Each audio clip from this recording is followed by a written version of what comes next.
My daughter left me at CVS with a note pinned inside my coat. Greater than he takes his blood pressure measurements at 10 a.m. He gets confused. Greater than do not let him leave alone. Greater than Lisa, I know how to get home. I just don't know why she lied. Dad, I'll be back in 30 minutes, she said, squeezing my arm like I was a restless child. Bank, quick stop at work, and I'm back. Just sit here, okay? It's too cold for you outside. She handed me a family-sized bag of peanut M&Ms like it was a seatbelt.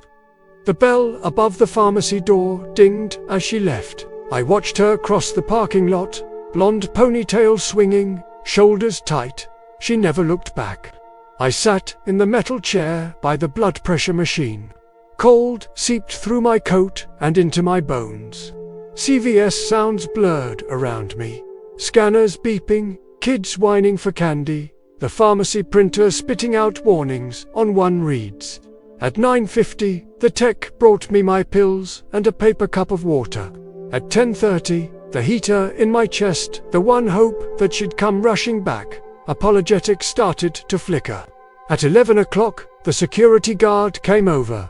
"How do you doing, sir?" he asked. "I've been on worse chairs," I said, "but my backside's filing a complaint." He smiled, then saw the edge of the note in my pocket. "What's that?" he asked. I handed it to him. His face changed on the word confused. "You don't know how to get home?" he asked. "I do," I answered. "She doesn't want me to." At noon, my flip phone buzzed. A text from a number I knew by heart. Greater than asterisk, we can't do this anymore. You'll be better off with people who can take care of you. Please don't call. Lisa and Mark, asterisk we. Better off, please don't call. I read it 3 times. It didn't change. 3 hours on that chair, a note on my chest, a text in my hand. Then I stood up. "Sir, where are you going?" The security guard called. "I know my way back," I said.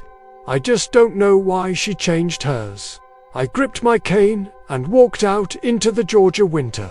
2.3 miles doesn't sound like much until your hips full of metal and your lungs remember every cigarette you ever smoked in 1972. Left at the Dollar General. Right at the Baptist church with the crooked cross. Past the bus stop where I used to wait for my wife on payday. When I turned onto Lisa's street, my daughter's SUV wasn't in the driveway. Neither was Mark's truck. The house looked wrong. To still, my key turned in the lock. The door opened on a home that had been emptied like a plate after Sunday dinner. Couch, gone. TV, gone. Coffee table, with the burn mark Mark left when he set a pan down drunk, gone. Only my bed was still there, down the hall in the guest room that had become Dad's room. On the nightstand, where my reading glasses and my wife's picture used to sit, there was another piece of paper. Folded, my name on it. My legs came out onto the mattress. I unfolded the note. Greater than asterisk asterisk dad, asterisk asterisk, greater than asterisk asterisk, I'm sorry, I can't do this anymore, I'm drowning. The bills, your appointments, the house, everything. Mark says, we'll both go under if we keep trying to take care of you. Asterisk asterisk, greater than asterisk asterisk, you need more help than I can give. You deserve a place that can actually take care of you. Not this halfway thing. Asterisk asterisk, greater than asterisk asterisk, please don't come looking for me. You are too heavy for me. Greater than asterisk asterisk, Lisa, asterisk asterisk, too heavy. I looked at my hands, veins like blue ropes under thin skin. The hospital bracelet still on my wrist from my last trip. I was not light, but I'd carried her when she was nothing but 10 pounds of bone and hope. I hadn't weighed her then. I lay back on the bed and sobbed like a child. Not pretty movie tears. The kind that comes from somewhere deep. The kind that tastes like metal. When the crying ran out, I stared at the ceiling and did the first thing that felt like mine in a long time. I reached for my phone, not her name, not Lisa Mobile, Another contact. Pastor Jim speaking. Jim, it's Henry, I croaked. I seem to have misplaced my family. He was at the house in 20 minutes with his wife and a casserole. Because church people believe nothing can't be faced without hot starch. He read the notes. The CVS one, the one on the nightstand. He didn't say she's under a lot of stress. He didn't say she loves you in her own way. He said, this is wrong, and we're going to make sure you're not alone with it. Within hours, Macon Adult Protective Services had a case open. APS 230471, Henry Collins. Potential elder abandonment. I went to bed that night in a stranger's guest room with two truths pressed under my pillow. My daughter had walked away, and I didn't have to. A PS sent Jordan, the social worker, with kind eyes and a steel spine. The county sent a public lawyer. Pastor Jim set up prayers and casseroles. My son Eric drove 4 hours from North Carolina. As soon as he heard Dad and CVS in the same sentence. You should VE called me the first time she said, I can't do this anymore. He scolded. I thought I'd be in your way, I said. In the way, I exploded. Dad, you taught me how to drive, how to shave, how to breathe when the nightmares wouldn't stop. You're not in the way, you're the road. With Eric at my side, I sat in front of an elder law attorney named Harper and watched her spread out every document I'd ever signed with Lisa's name on it. Power of attorney, healthcare proxy, house transfer to simplify. You gave her the keys to your life, Harper said. The fact that she used them to drive you to CVS instead of to a doctor is on her. But we can change who holds them now. We revoke the old powers. Named Eric as my agent, with Harper watching over his shoulder. Rewrite my will, my small assets, pension leftovers, a bit of savings, whatever was left of life. Insurance went to Eric, to my grandkids' education, to a fund for elder abuse prevention in the county. For Lisa, we left $1 and a copy of the pharmacy note. Greater than is that punishment? I asked Harper. It's clarity, she said. You're saying, I still see you, I remember what you did, and I choose not to reward it.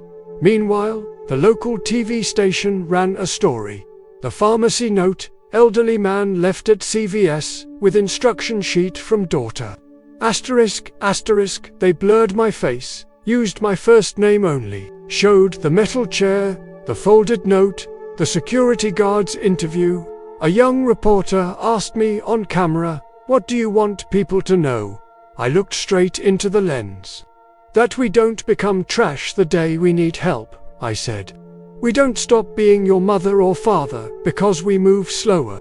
Don't wait until you're writing stupid notes in pharmacies to ask for help. The clip ended up online. A CVS cashier posted her own TikTok about the 79-year-old man left with a note. It got millions of views. A state representative saw it. The bill was written. Public hearings were held. They gave it a name in committee shorthand. Greater than the pharmacy note law. The day the governor signed it. Jordan texted me a photo. A room full of old folks and staff, clapping. You didn't ask to be a president, Henry, she wrote. But here we are. I hadn't asked. But if my worst day could make someone else's slightly less bad, I could live with that. 3 years after the CVS, I was asked to speak at a National Elder Justice Summit in Atlanta. Me, a retired paper mill worker from Georgia, on a stage with doctors, lawyers, and people with more letters after their names than I had left in my joints. The program listed my talk as greater than the pharmacy note that changed a life and a law. Henry Collins, under the next panel. Another name, greater than Lisa Collins, when caregiver burnout becomes dangerous. I hadn't seen her in person since the night of the empty house. We'd talked. Careful, limited calls. She'd done court-ordered counseling, then kept going by choice. Volunteered at the senior center. Left Mark, the boyfriend, who thought what she did to me was no big deal. We were something. Not foreign, not healed. In progress, in the summit hallway, we ran into each other at the coffee urn. Her badge said teacher, family caregiver in recovery. She'd written the last part herself. That's new, I said, nodding to it. So is this, she said, pointing to mine, where it simply read, Elder Advocate. Who would have thought? I said, I'm still sorry, she told me, for maybe the 100th time. I know, I answered. Now show me you're different. She nodded. On stage, I told the story again. The note, the chair, the walk, the empty bed. The second note, you are too heavy for me. I told them how I'd believed for years that heavy meant my medications, my appointments, my falls. I was never too heavy, I said. The weight she didn't want was the truth. That love costs time, energy, humility, asking for help before you break. After my talk, they stood, clapped, cried, then went home to their own hard conversations. Later, in a quieter room, Lisa showed me something on a napkin. I make my students write notes to their future selves now, she said. I wrote one too. On the napkin, greater than asterisk, if you ever feel like your dad is a burden again.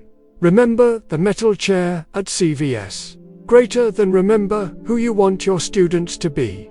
Greater than ask for help before you run. Asterisk, it wasn't magic. It didn't erase freezes.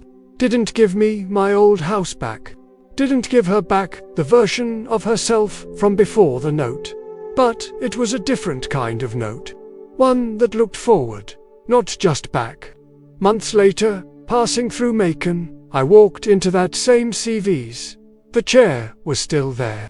So it was a new sign on the wall. Greater than asterisk asterisk if you see an older adult waiting alone for a long time. Greater than ask if they're okay. Greater than if you're leaving someone here, please. The world goes quiet when you're 75 and your wife of 52 years passes away. The phone stops ringing as much. The house feels like it's holding its breath, waiting for a sound that's never coming back. For me, that quiet was a physical thing, a weight pressing down. My son, Mark, meant well. He really did. He'd call, his voice tight with a concern that sounded a lot like panic. Dad, are you eating? Dad, did you take your pills? Dad, the house is too big for you. He saw the dust gathering on the furniture my Eleanor had so lovingly polished. He saw the unopened mail piling up. He saw a problem that needed solving. So, he proposed a solution. A nice place, he called it. A place where I wouldn't be a worry. I resisted, of course. This house wasn't just wood and nails. It was a museum of our life together. That worn spot on the armchair. That's where I sat every evening, reading the paper while Eleanor did her crosswords. The faint scratch on the kitchen floor, that's from Mark's tricycle, an incident that ended in tears and ice cream. Leaving this place felt like a betrayal, like packing away Eleanor herself into a box. But Mark was persistent. The calls became visits, and the visits became conversations with a real estate agent. He started packing up my life, piece by piece. He'd hold up a dusty trophy from a long-forgotten bowling league. Do you really need this, Dad?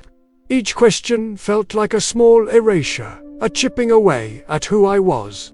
The day it all came to a head, the house was a chaos of boxes and tape.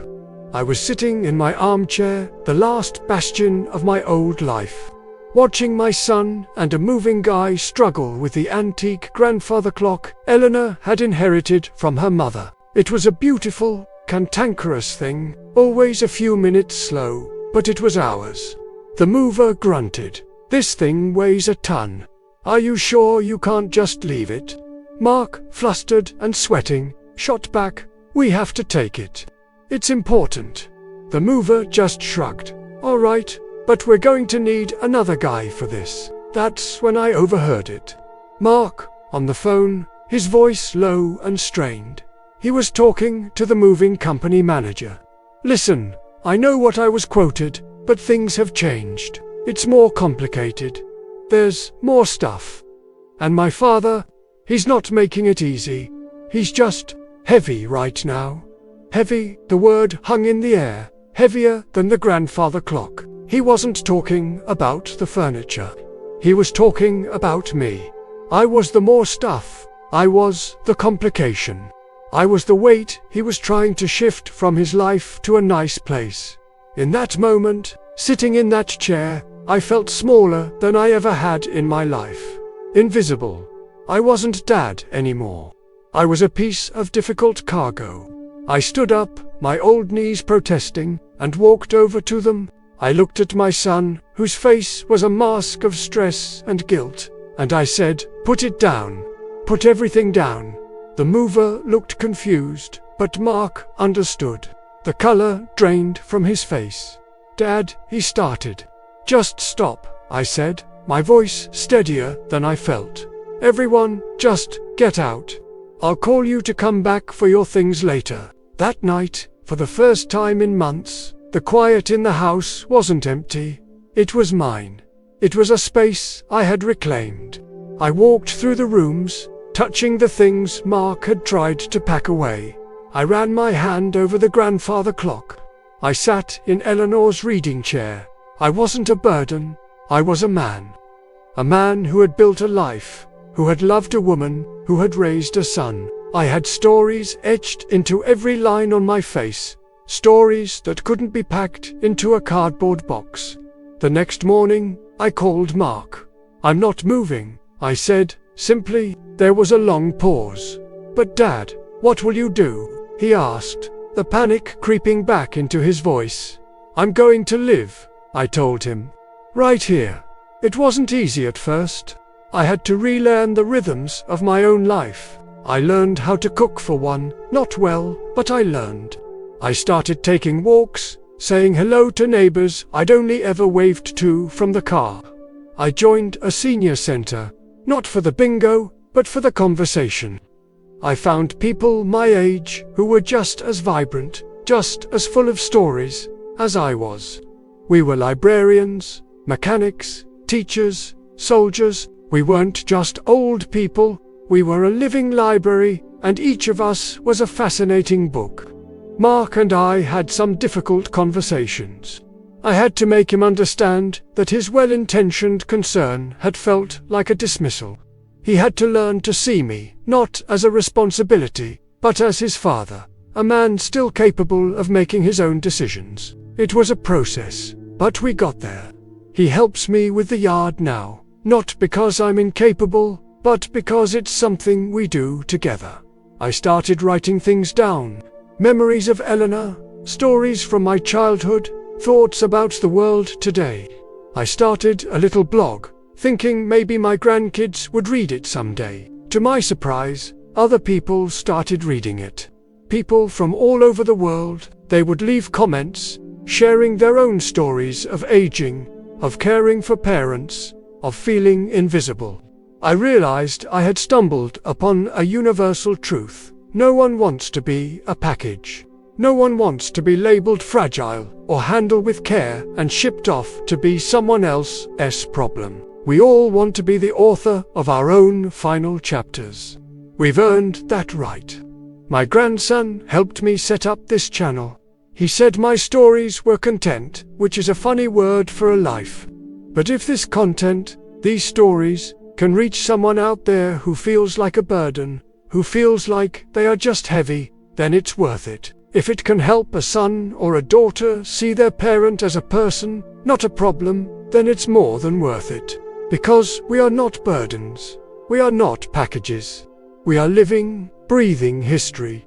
We are stories, still being written. And the ending, well, the ending is still up to us. Thank you for listening.